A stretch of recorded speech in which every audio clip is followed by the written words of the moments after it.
thank you so much for giving me this time this morning. I know you're one of the busiest people around, and rightly so. You do everything. How does it feel to be a Renaissance woman? Well, during the pandemic, there was not much to do. So I was like, I had so much time of, reflection and to think about my life journey. So I thought, I'm going to just write a book. So I feel like I didn't waste a year. you know and I had intention of writing a book when I got older, because I thought I wanted to share my experience, but also I didn't have time until now with the pandemic, the lockdown. So I feel that everything worked out pretty good, and now it's on Barnes and Nobles. Yeah, and Amazon has it as well. I mean, and the book is Breaking the Mold. Tell me a little bit about, I know it's about your life, but tell me a little bit about putting it all together, because writing a book is not an easy task. Yeah. Well, one of the things I was like when I was in college, I would write like a lot of research papers, a lot of reports and stuff, or assessments. So very clinical. And so I didn't want to do that with my book. I wanted to treat it more like personal, emotion, include emotions in every chapter, for people to feel things when they read my book. So I wanted to capture that in every chapter. I wanted to have, very, very personal, personal with this, every chapter in the whole book. So I knew what I wanted, the timeline. Like I wanted to go from my childhood to now. And I knew which areas I wanted to cover. And so that's how I did it. And then once I had it together, I reached out to a publishing company and I said, look, this is my idea. Would you guys be interested in this story I'm developing? And they loved it. They said, oh, that would be great, because we need more stories like that during the pandemic, after the pandemic or any time, because it's about overcoming hardships and tools that I provide in my book for people to be able to, that work for me, and hopefully they can work for others.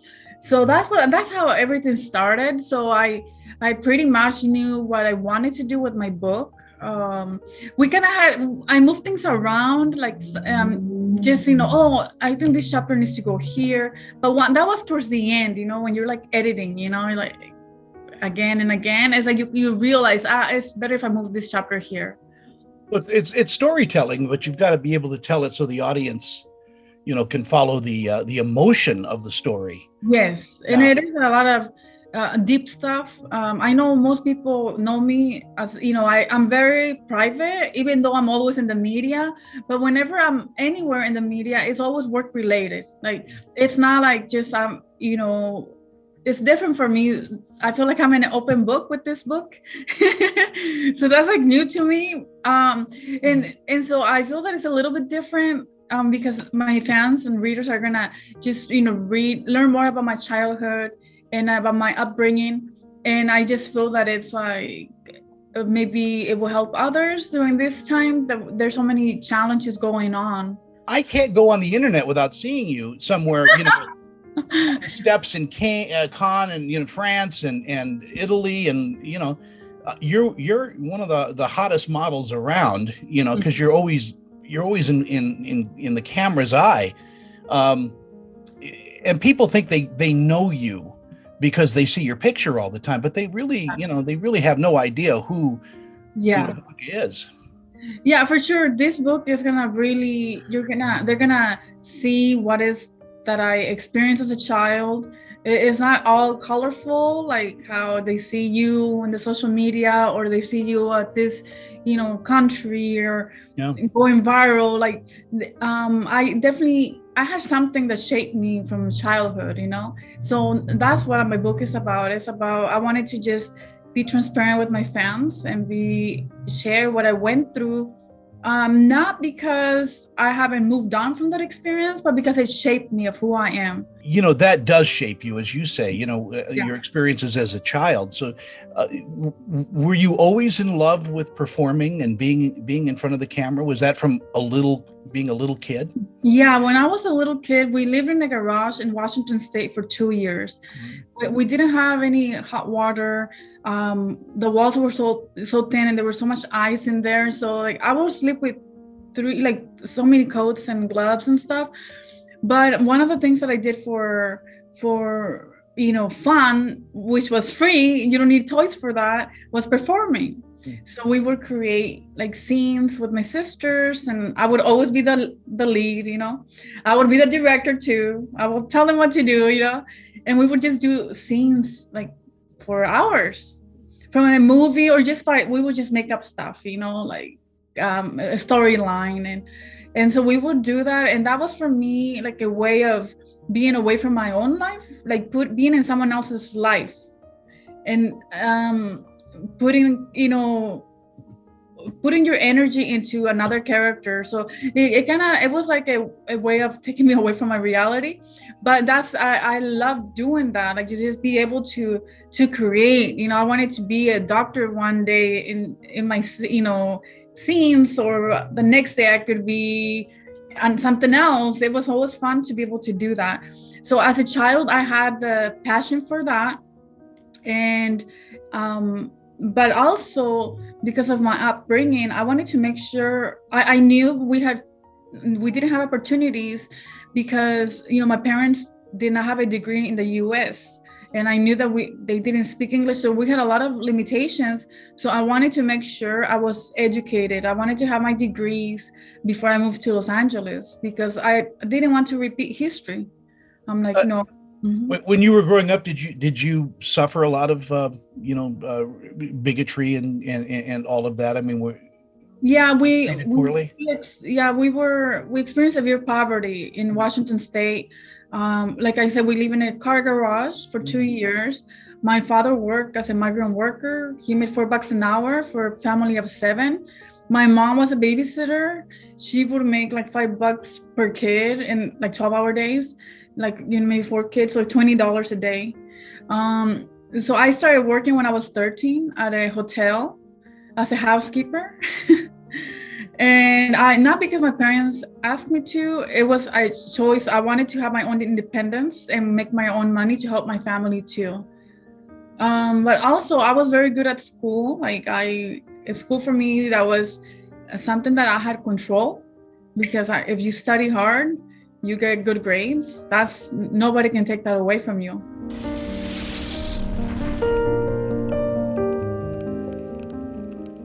As a single mom, I want to make sure my kids have healthy teeth. Going to the dentist can be expensive. Just a simple cleaning can cost over $100.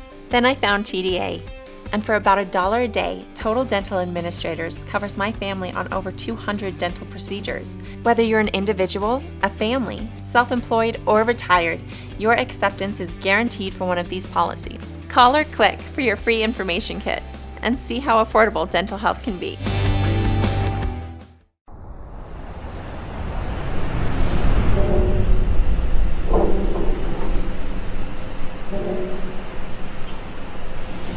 You're one of those people that are not afraid to get your hands dirty and dig in, because your heart and soul is that of someone who is determined to succeed.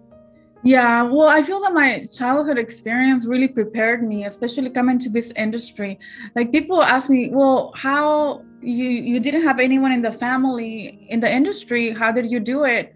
Well, that means that you have to work harder, because you gotta really, I had to do a lot of research, understand how the system worked, navigate it, and then start understanding, putting pieces together, so that way you have a foundation here.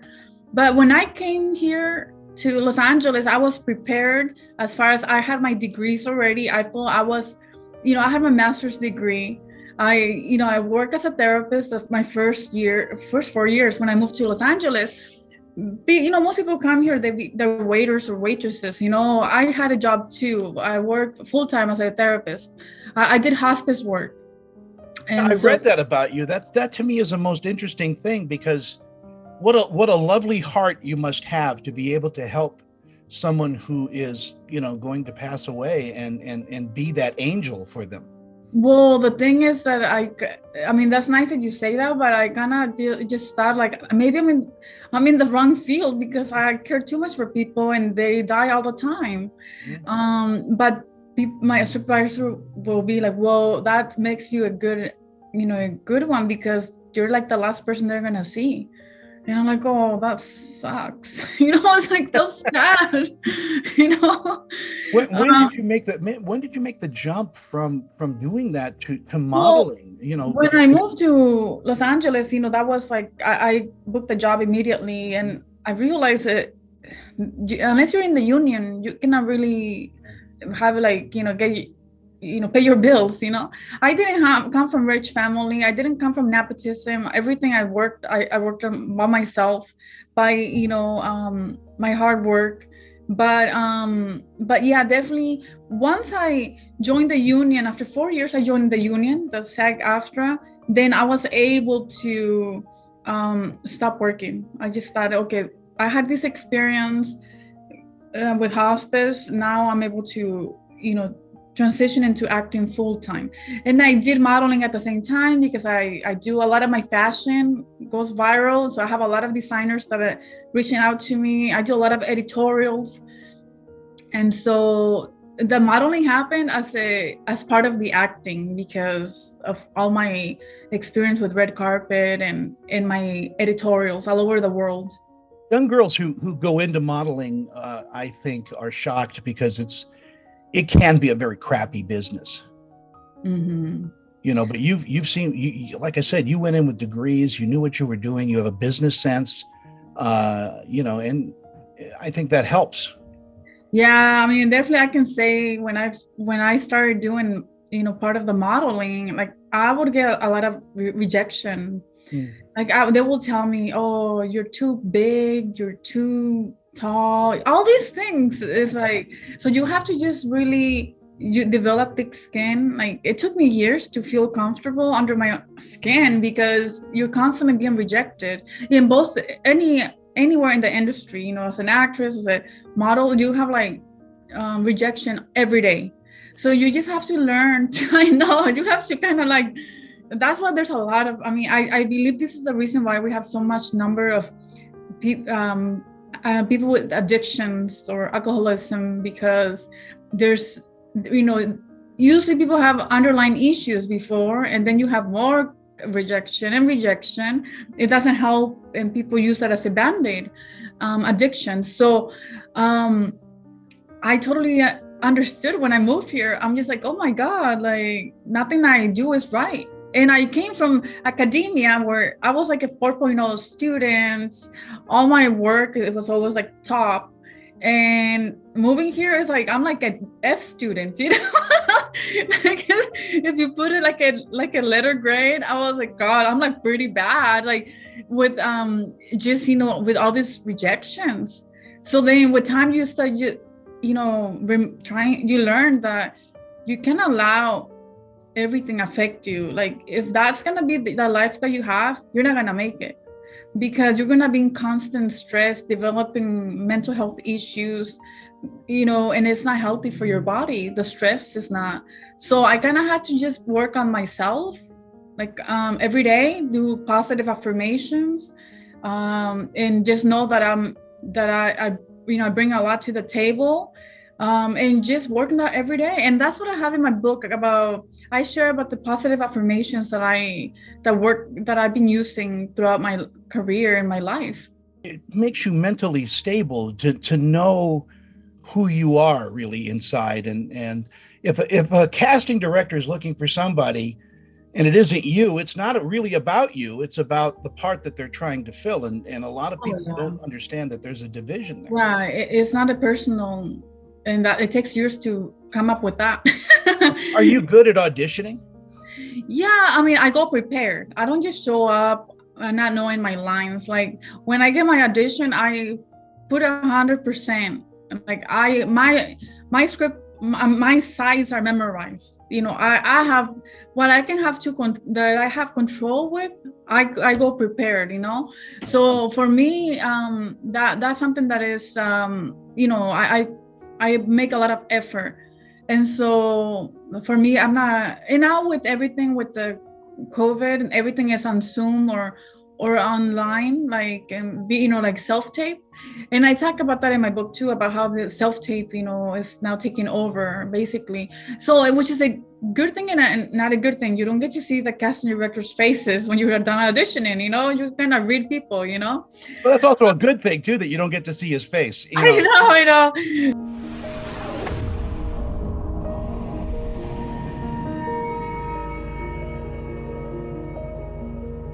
Millions of people are losing their dental coverage every year or can't afford dental care due to the high cost. Just a simple cleaning can cost over $100. But there is an answer, TDA. For about $1 a day, Total Dental Administrators covers over 200 dental procedures. Whether you're an individual, a family, self-employed, or retired, TDA has a plan that's right for you, starting about $1 a day. So call or click for your free information kit and see how affordable dental health can be.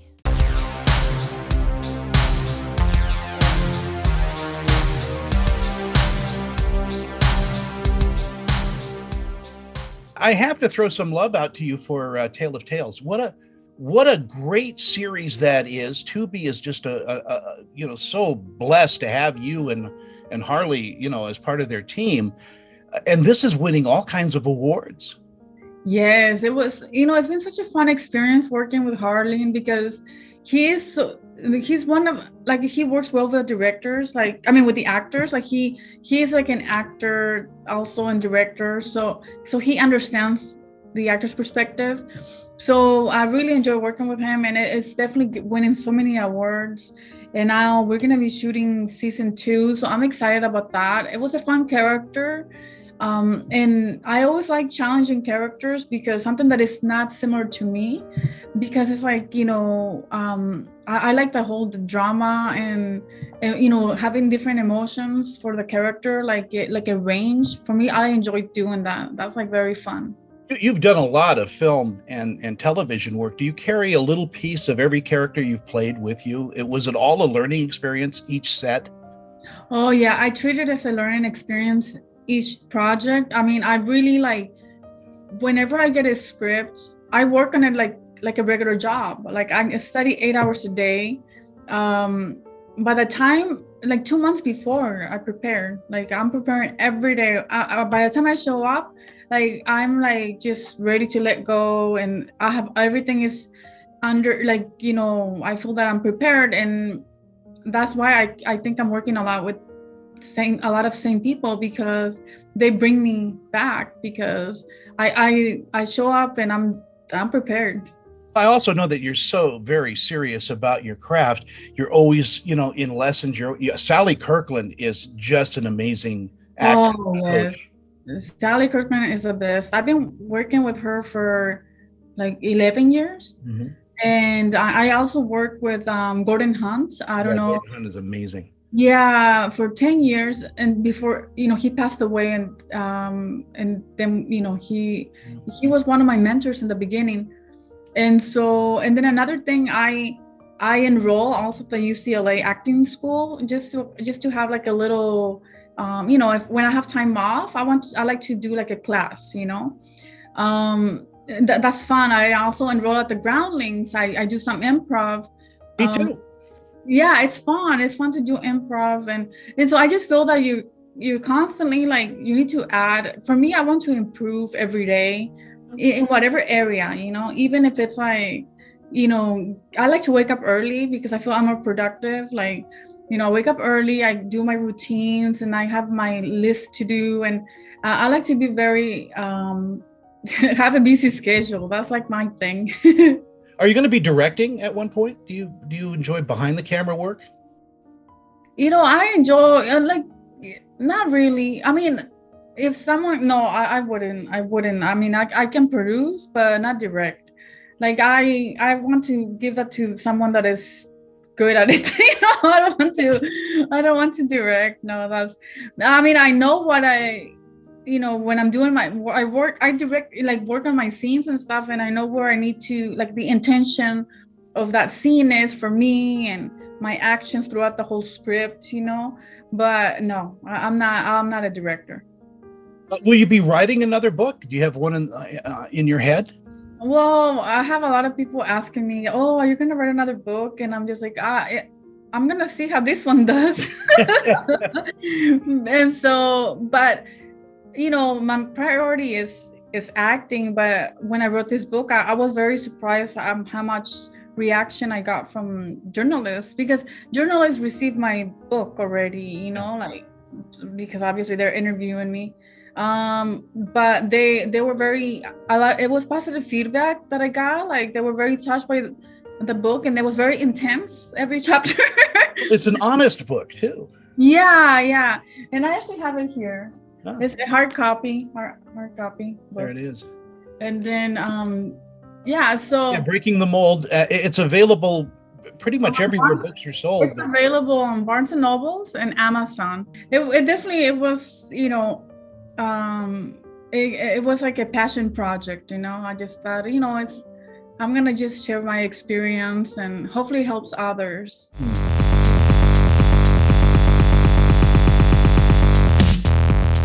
This portion of Screen Chatter is presented by VP Dental. Check out our great dental plans starting at just $16 per month.